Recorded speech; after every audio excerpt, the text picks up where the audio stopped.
खेतों में फसलों के अवशेष यानी पराली को जलाने से रोकने के लिए केंद्र सरकार का सक्रिय होना समय की मांग है, क्योंकि इस माह के आखिर तक उसे जलाए जाने का सिलसिला कायम हो सकता है। यदि ऐसा हुआ तो उत्तर भारत के एक बड़े हिस्से में वायु प्रदूषण का गंभीर रूप लेना तय है।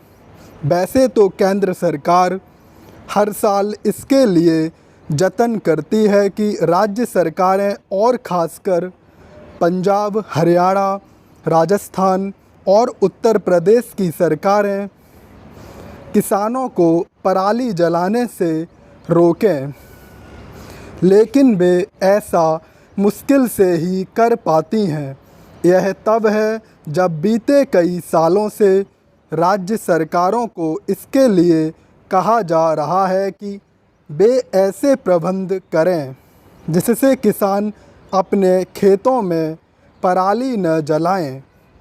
जिस तरह राज्य सरकारें पराली प्रबंधन में नाकाम हैं, उसी तरह किसान भी फसलों के अवशेष जलाए जाने से होने वाले नुकसान से परिचित होने के बावजूद उसे जलाना ही बेहतर समझते हैं।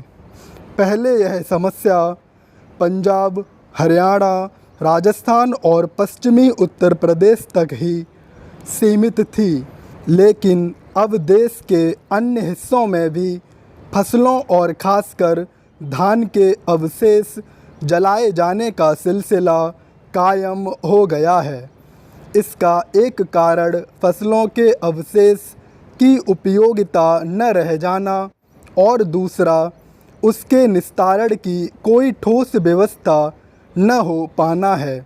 यदि फसलों के अवशेष के निस्तारण की कोई व्यवस्था नहीं की जाती तो उसे जलाए जाने से रोकना मुश्किल ही होगा।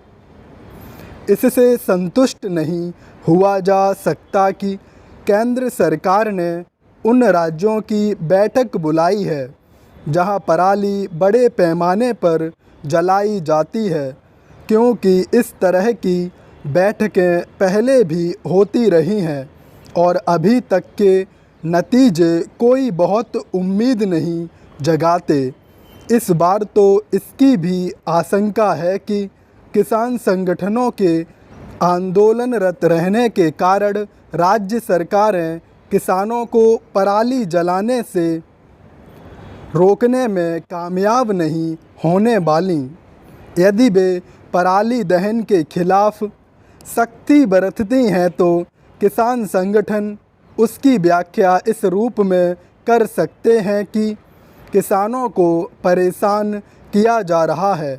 एक निराशाजनक बात यह भी है कि वायु गुणवत्ता आयोग विभिन्न राज्यों के पराली एक्शन प्लांट से संतुष्ट नहीं है। उसने पंजाब, हरियाणा और उत्तर प्रदेश के प्लांट में संशोधन करने का निर्देश दिया है।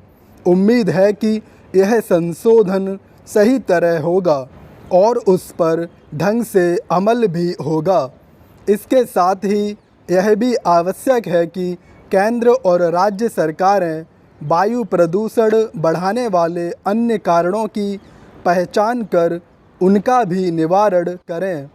इस काम में भी वैसी ही सक्रियता दिखाई जानी चाहिए जैसी पराली जलाने से रोकने के लिए दिखाई जा रही है।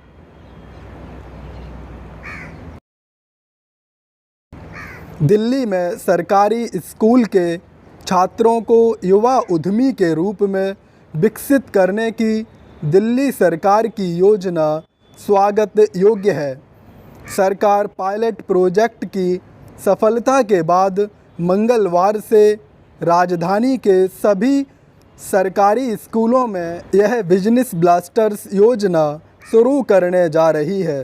योजना के तहत इन स्कूलों में कक्षा 11 व 12 के छात्रों को पूंजी के तौर पर 2-2 हज़ार रुपये दिए जाएंगे।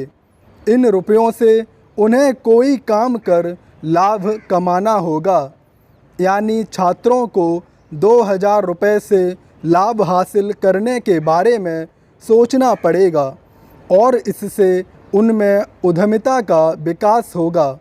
यदि छात्र लाभ कमाने में विफल भी रहते हैं तो भी वे इस प्रक्रिया से काफ़ी कुछ सीख सकेंगे जो उन्हें भविष्य का उद्यमी बनाने में मददगार साबित होगा।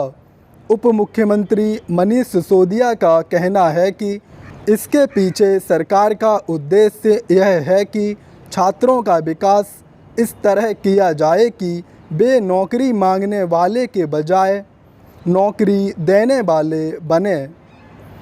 दिल्ली सरकार ने खिचड़ीपुर स्थित स्कूल ऑफ एक्सीलेंस में पायलट प्रोजेक्ट के तौर पर यह योजना शुरू की थी, जिसके तहत छात्रों को 1,000 रुपये दिए थे।